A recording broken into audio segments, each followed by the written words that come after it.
Citas textuales, libro Leviatán, escritor Thomas Hobbes, grupo 502. Lo que respecta a los pensamientos del hombre, quiero considerarlos en primer término singularmente y luego en conjunto, es decir, su dependencia mutua. Singularmente cada uno de ellos es una representación o apariencia de cierta cualidad o de otro accidente de un cuerpo exterior o nosotros, de lo que comúnmente llamamos objeto. Dicho objeto actúa sobre los ojos, oídos y otras partes y por su diversidad de actuación produce diversidad de apariencias.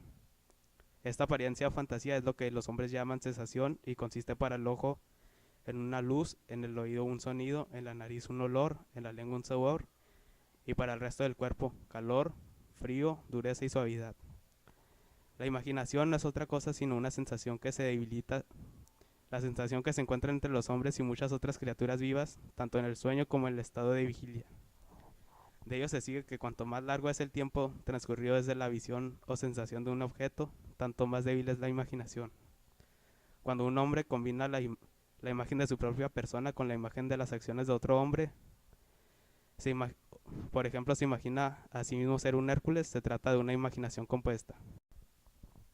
La luz de la mente humana la constituyen las palabras claras y precisas, pero libre y depuradas de la ambigüedad mediante difusiones exactas. Noción animal y vital. Existen dos tipos de animales vitales, comenzando la generación y constitución e interrupción a través de la vida, y otras son nociones con otro hombre, nociones voluntarias como hablar.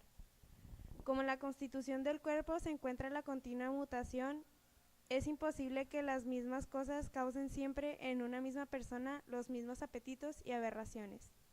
Así como las sensaciones, lo que realmente da en nuestro interior es solo noción causada por los objetos. Aunque sea apariencia, ahora la apariencia o noción es lo que llamamos deleite o turbación de la mente. Curiosidad, deseo de saber por qué y cómo, curiosidad de este sentimiento. No se dé en ninguna otra criatura viva, sino en el hombre. Gloria, alegría que surge de la imaginación de la propia fuerza y la capacidad de un hombre. Los hombres no experimentan placer ninguno reuniéndose, cuando no existe un poder capaz de imponerse a todos ellos.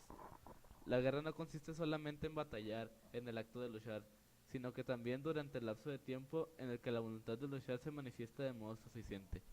Los deseos y otras pasiones del hombre no son pecados, en sí mismo tampoco lo son los actos que las pasiones proceden hasta que consta que una ley los prohíbe. Donde no hay poder común, la ley no existe. Donde no hay ley, no hay justicia. El derecho de naturaleza es lo que los escritores llaman comúnmente jus naturale. Es la libertad de cada hombre, tiene de usar su propio poder como quiera. Ley de naturaleza, ley naturalis, es un precepto o norma general establecido por la razón en virtud de la cual se prohíbe a un hombre hacer lo que quiere, destruir o privarle de los medios a alguien. ¿Qué es transferencia de un derecho, obligación? Por transferencia cuando desea que el beneficio recaiga en uno o varios su derecho por cualquiera de estos modos. Se dice que está obligado o obligado a no impedir el beneficio resultante a aquel que se concede o abandona el derecho. El mundo se denomina injusticia o injurio al hecho de omitir voluntariamente aquello que es un principio. Cuando la transferencia de derecho no es mutua, sino que en una de las partes transfiere como esperanza de ganar algo de uno u otras personas, no se trata de contrato, sino de donación. No puede existir promesas mutuas cuando no existe seguridad de cumplimiento por ninguna de las dos partes. Si un hombre hace una cosa que en cuanto pueda preverse o calcularse tiende a su propia destrucción, o aunque un accidente inesperado para él pueda cambiarlo, una persona es aquella cuyas palabras o acciones son caracterizadas como propias. El poder y el honor se desvanece de los súbditos en presencia del poder soberano. La diferencia de gobierno consiste en la diferencia de soberanía o del poder del representante de todo el pueblo. Estas formas de gobierno son monarquía, democracia y aristocracia. Tiranía y oligarquía no son sino nombres distintos de monarquía y aristocracia. La diferencia entre estas dos formas de gobierno no consta de la diferencia de poder, sino de la diferencia de conciencia o aptitud para producir paz. La riqueza, el poder y el honor de un monarca descansan solamente sobre la riqueza y la reputación de sus súbditos. Un monarca no puede estar en desacuerdo consigo mismo por razón de envidia o interés.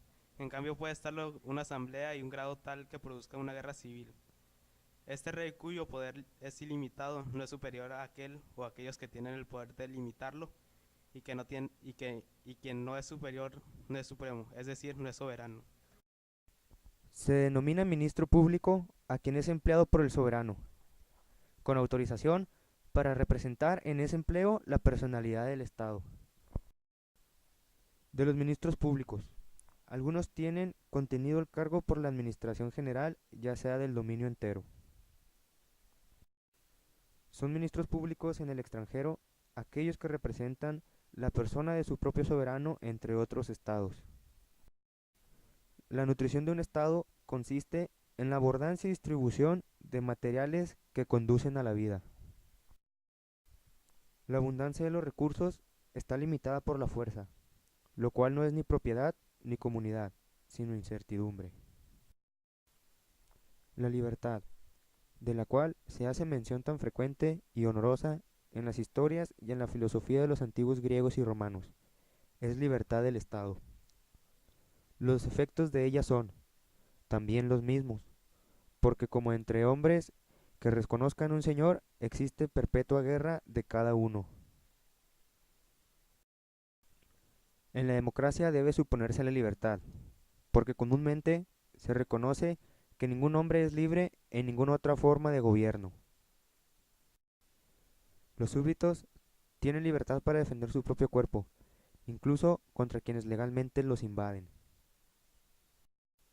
No están obligados a dañarse a sí mismos. Si el soberano ordena a un hombre que se mate, hiera o mutile a sí mismo, o que no resista a que lo ataquen, ese hombre tiene libertad para desobedecer.